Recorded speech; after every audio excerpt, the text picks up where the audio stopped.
Okay, so last week or last class we went through the book of John chapter 4, and that was awesome. We're rolling along here, doing really well. Chapter 4 it begins with the Samaritan woman and the whole scene there and all that we learn about Jesus, how radical he is, how socially advanced he is, that he doesn't care that she's Samaritan, she's a woman, she's a woman of ill repute, and all this stuff that Jesus doesn't care. He just loves people, and he gets right in there, deals with her life, shows her need, doesn't worry about all the religious argument stuff, and helps her. And then the disciples come back, and she's so impacted, she runs off, tells the town comes back out to hear Jesus, which is the way evangelism should work, right? That it should be out of the overflow of our hearts. It should be from what we're excited about. And that's one of the reasons why it's so important to have a dynamic relationship with God, where you're growing and evolving and changing and overcoming things. So you have something to share, you don't know how powerful something is unless you go and use it, right? Unless you flex the muscles, unless you get out there and try things and step and walk by faith. And that's when you see great things happen. If we're playing it safe or doing nothing or being at home but not pushing ourselves spiritually, then we got nothing to share, or whatever we do share is 100 years old and really doesn't have quite the impact anymore. But so we see how it impacted the whole village, and a lot of people believed, and we also know that later on the church really grew in that area. So we get up to verse 43, and I'm gonna go ahead and just read sections and then go back and point things out, because the sections are becoming bigger and bigger in a sense that too much to put on a screen. So I might put a highlighted verse on there like what I put on here, but that you'll see in a minute. But for the most part, I'm just going to read and then we'll talk about it. So chapter 4, we'll pick up in verse 43. After the 2 days, he left for Galilee. Now Jesus himself had pointed out that a prophet has no honor in his own country. When he arrived in Galilee, the Galileans welcomed him. They had seen all that he had done in Jerusalem at the Passover festival, for they also had been there. Once more he visited Cana in Galilee, where he had turned the water into wine. And there was a certain royal official whose son lay sick at Capernaum. When this man heard that Jesus had arrived in Galilee from Judea, he went to him and begged him to come and heal his son, who was close to death. Unless you people see signs and wonders, Jesus told them, you will never believe. The royal official said, Sir, come down before my child dies. Go, Jesus replied, your son will live. The man took Jesus at his word and departed. While he was still on his way, his servants met him with the news that his boy was living. When he inquired as to the time when his son got better, they said to him, yesterday at 1 p.m, the fever left him. Then the father realized that this was the exact time at which Jesus had said to him, your son will live. So he and his whole household believed. This was the second sign Jesus performed after coming from Judea to Galilee. This is significant because, as I just read, it's the second sign. Okay, the first one was the changing the water to wine. Now it's healing the royal official's son, right? And again, each one points to something about Jesus. The blood, the wine, and then here the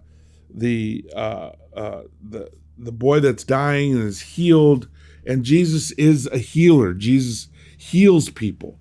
And it's one of the things it's one of the ideas that's probably growing in popularity. One of the understandings of God, understandings of Jesus lately that has become very popular is how Jesus heals people.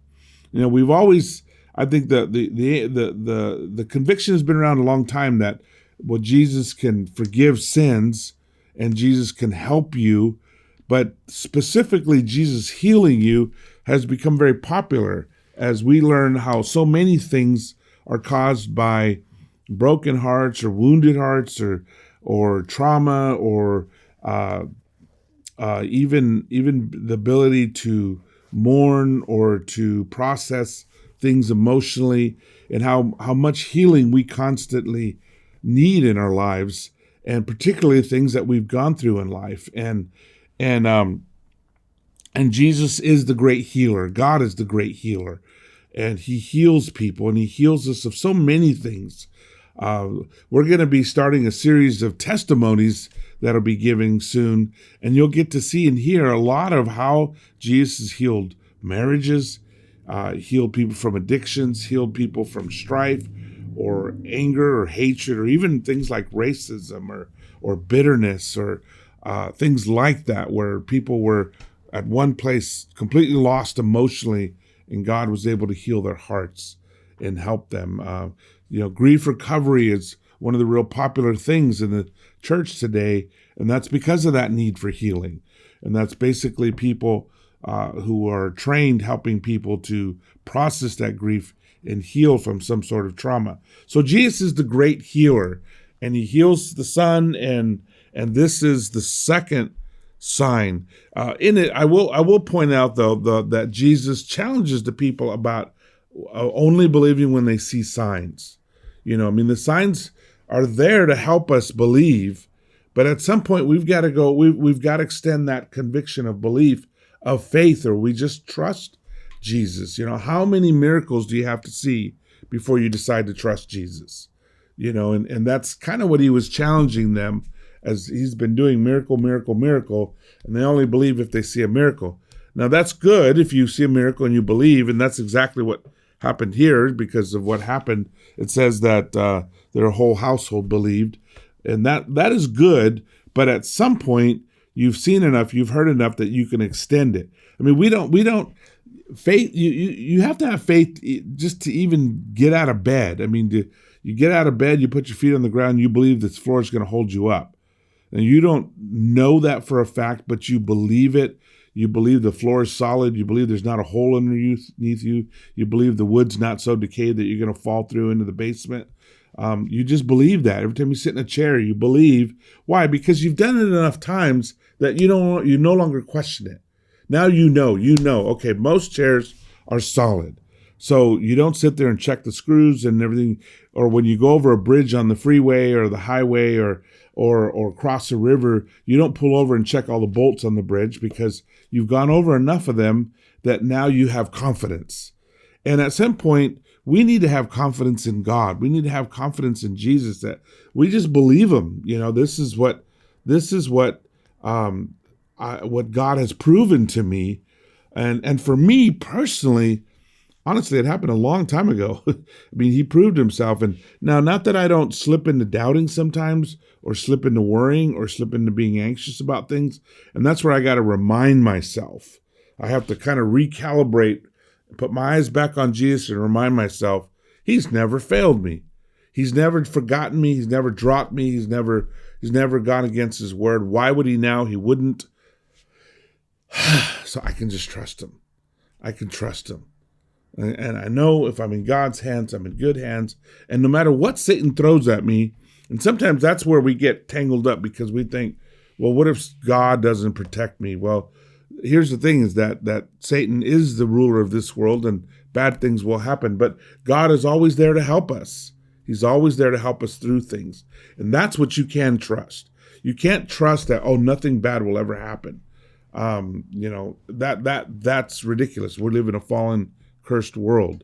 Bad things are going to happen. But what we can trust is that God will always be there to help us, to rescue us, to heal us, to meet our needs. So that's a good gist of the end of chapter 4. Now, chapter 5, we go right into another healing. And this is a classic healing. And it says, and I'm going to read 1 through 15. Sometime later, Jesus went up to Jerusalem for one of the Jewish festivals. Now, there is in Jerusalem near the sheep gate a pool, which in Aramaic is called Bethesda, which is surrounded by 5 covered colonnades. Here a great number of disabled people used to lie, the blind, the lame, the paralyzed. One who was there had been an invalid for 38 years.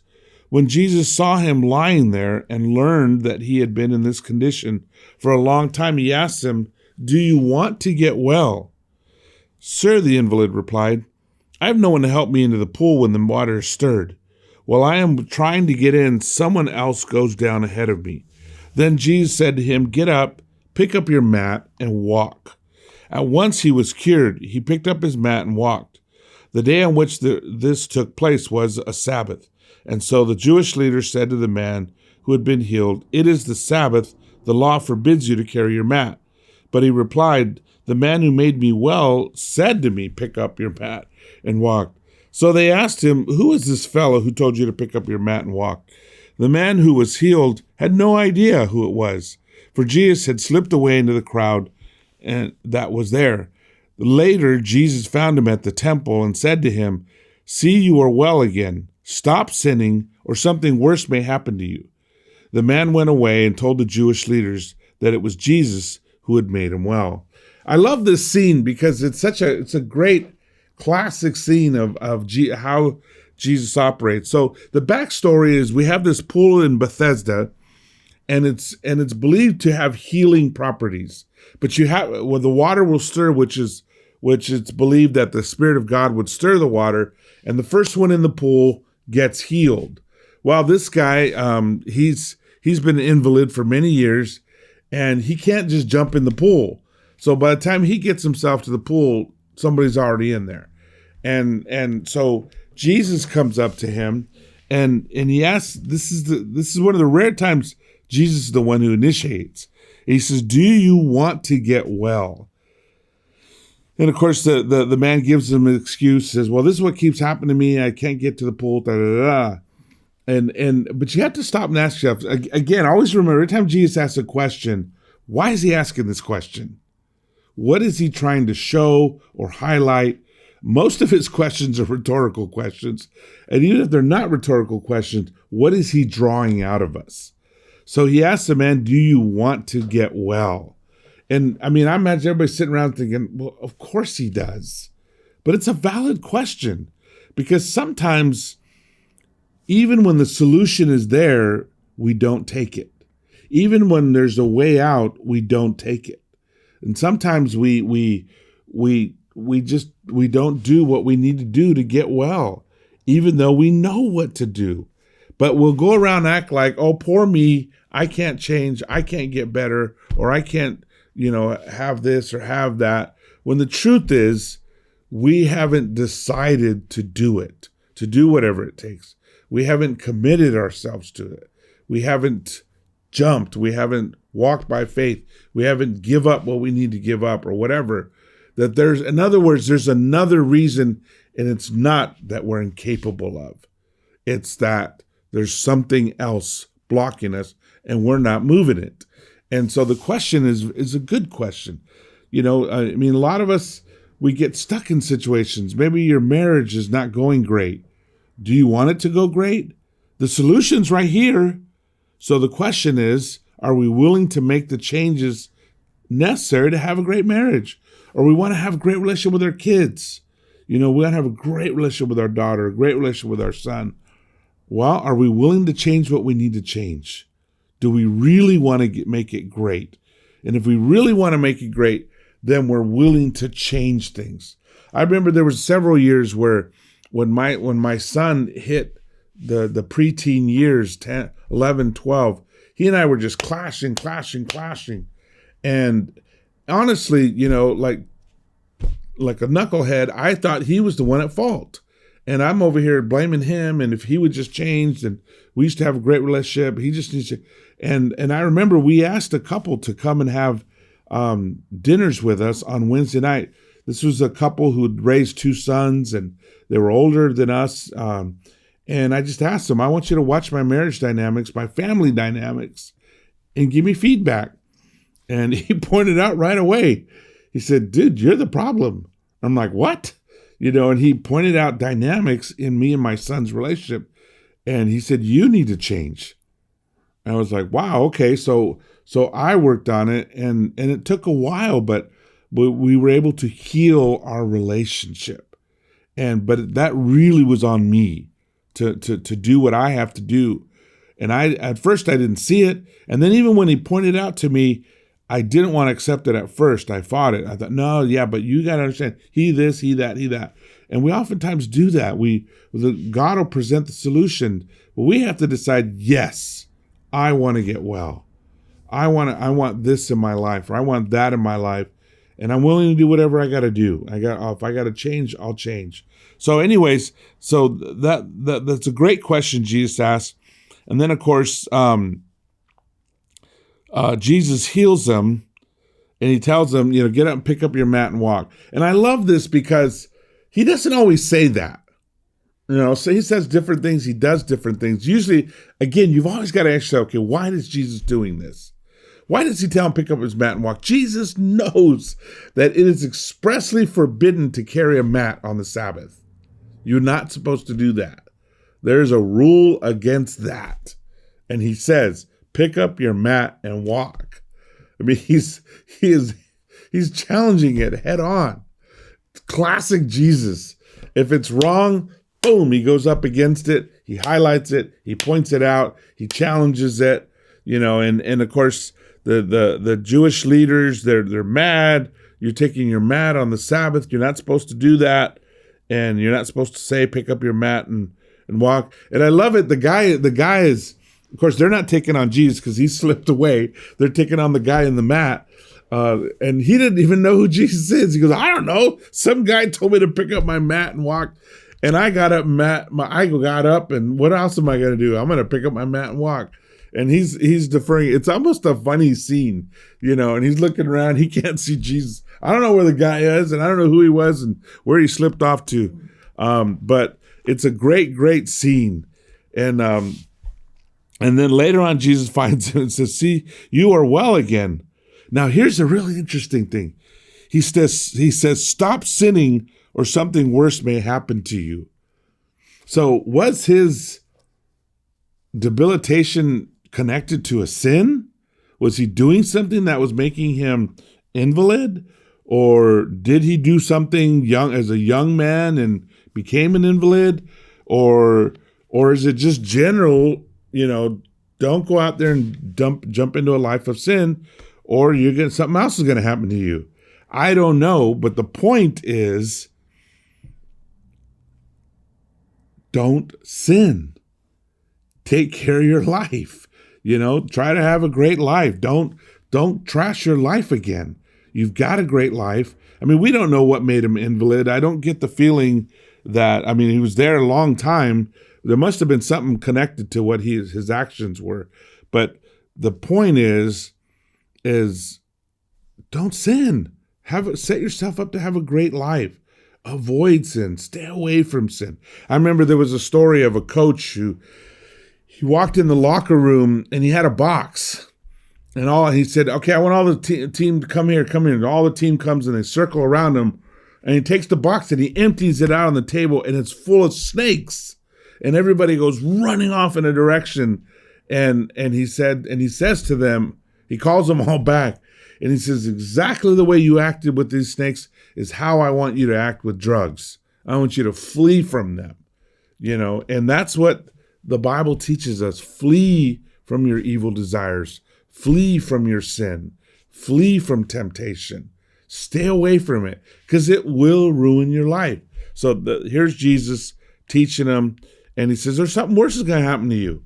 I love preaching the story of Jonah, but I'll tell you that two of my points in that sermon are things can always get worse and things can always get better, and that's up to us and how we act and things that we do, right? It's up to us, but it makes a difference. So the good question there, do you want to get well? You got to ask yourself, do I want a great life? Do I want a great marriage? Do I want a great family? Do I want to, at the age of 70, if I live that long, be able to look back and say, I lived a great life, or I took care of the most important things in my life? You decide that. That's in your hands. So that's very important to recognize and know that. So we keep reading. Now we're 16 through 18. So Jesus, because he was doing these things on the Sabbath, the Jewish leaders began to persecute him. In his defense, Jesus said to them, "My Father is always at his work to this very day, and I too am working." For this reason, they tried all the more to kill him. Not only was he breaking the Sabbath, but he was even calling God his own Father, making himself equal with God. Here's the intense thing is that, that Jesus associates a very special relationship with God. So my Father and I are always working. We're basically saying, I'm in cahoots here with God. We're working together on this. And he does whatever the Father tells him to do, and that's what he does, and that's the only thing he does. And they, of course, were angry because, first of all, who dares call God, the God of the universe, Dad? And that's basically what Jesus was calling him. And secondly, by the fact that he was saying they're doing the same thing, he's equating himself to God. And make no mistake, people who want to say Jesus is not God in the flesh, it's all over the scriptures. There's so many ways that Jesus is claiming an equal status with God or an equal essence of God. So we'll keep reading. Verse 19, Jesus gave them this answer. "Very truly I tell you, the Son can do nothing by himself. He can do only what he sees his Father doing, because whatever the Father does, the Son also does. For the Father loves the Son and shows him all he does.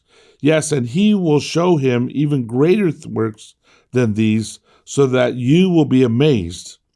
For just as the Father raises the dead and gives them life, even so the Son gives life to whom he is pleased to give it.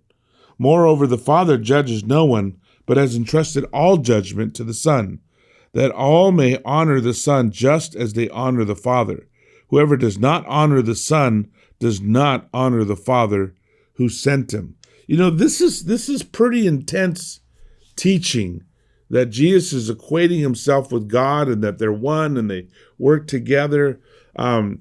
Honestly, we could probably, this little discourse of teaching that Jesus gives on him and his Father, you've already got the gist of it, but he goes back and he explains it even further, how exclusive that is, that if, and how important it is to recognize this, that if you reject the Son, you reject the Father, and you cannot accept the Father without accepting the Son. And he ties that all in together. Unfortunately, we don't have time to go through all of it, but the last part we'll go through that. And in verse 39, we'll start there. It says, "You study the scriptures diligently because you think that in them you have eternal life. These are the very scriptures that testify about me, yet you refuse to come to me to have life." Now, this is actually really important, because one of the things you find out is you go back and you study Genesis all the way up to Malachi. There are so many scriptures about Jesus, and so many things that point to Jesus, and so many events. And in fact, every major character is kind of a foreshadowing of Jesus. And you'll see that the more you get to know Jesus, the more you see it in the Old Testament. And the better you know the Old Testament, what we call the Old Testament, the better you see Jesus and you understand Jesus. And most of us as Christians, we get, a basic understanding of the Gospels in Sunday school and the stories, and we get a real basic, which is great, which is wonderful, but that's kind of where we start. Had we grown up Jewish, we'd grown up with the Pentateuch, we'd grown up hearing everything from Adam, all the way to the prophets.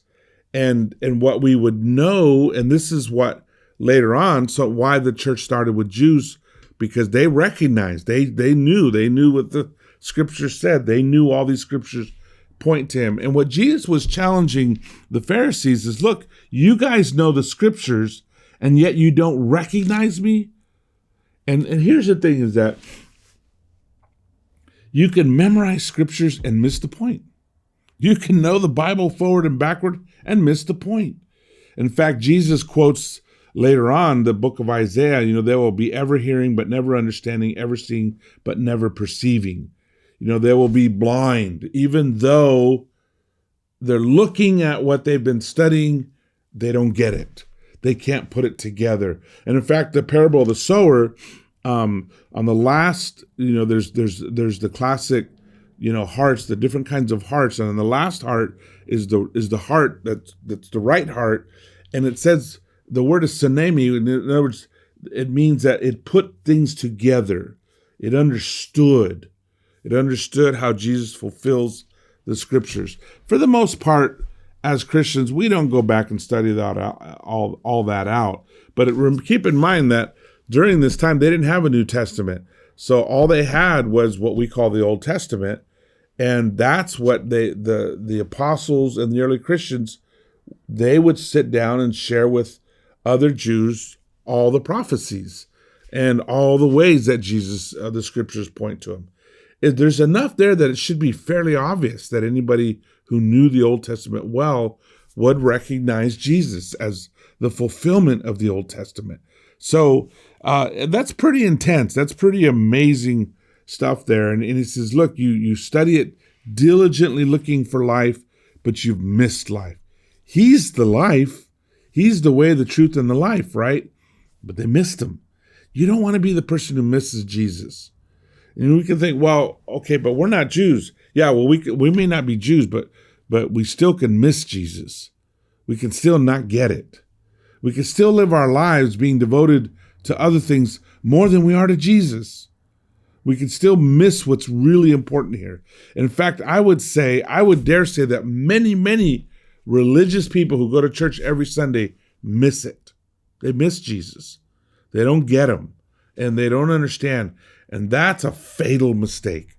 You have to make sure you really know Jesus, you understand Jesus, you walk with Jesus. There's certain things that you've got to do to be able to know him and understand him. And that's living out his teachings day after day, through thick and thin, especially when it's hard. That's when you really learn a lot of things about Jesus. For as much as we hate suffering and we hate going through hard times, it's in those hard times that we often learn a lot about Jesus and learn a lot about what he did and why he did what he did. And honestly, it's where we appreciate most who he is for us. So we go on reading. He says, I do not accept glory from human beings, but I know you. I know that you do not have the love of God in your hearts. I have come in my Father's name. He's talking to the Pharisees here. And you do not accept me.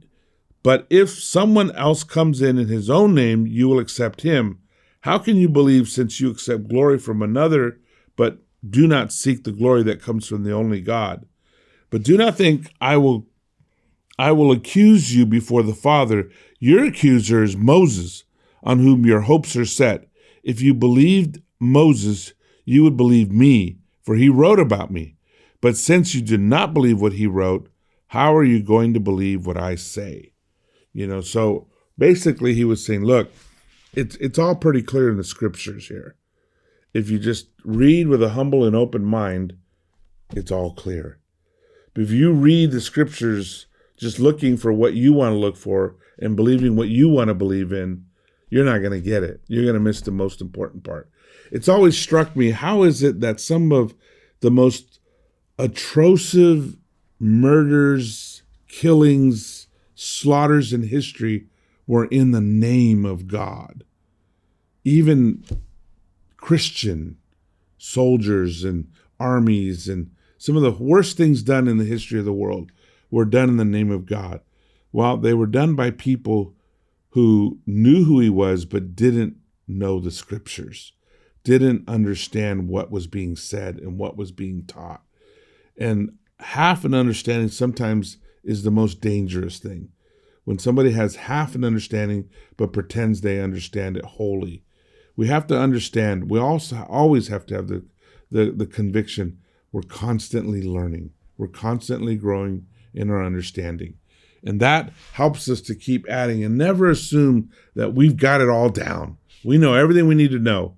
No, we don't.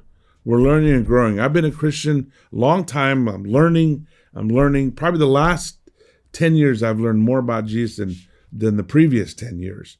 And the previous 10 years were pretty rocking. And yet I'm learning so much right now about Jesus and following him and what I need to be and how to be that and how to fill my heart with Jesus, how to be focused on him and how to be closer to him. So these are all great things. This is why we're studying the book of John. I mean, Jesus is awesome. We're getting to know him better. We're getting to understand him. And everything we read, we're always asking, okay, what do we learn about Jesus? What do we learn about him by what he's doing, what he's saying, and what he's teaching? So we'll stop there. And as we close out, I do want to remind you that this coming weekend, we have a very special service. We have an all LA or a multi-regional LA service. Our theme is Safer at Home, and it's about God in the house and God taking us home. And so please stay connected. If please register, subscribe on metrolaregion.com. Love to have your email so I can send you some of the studies and things that we'll be doing in the future and stay connected together. So thank you so much, and we'll see you at the next study.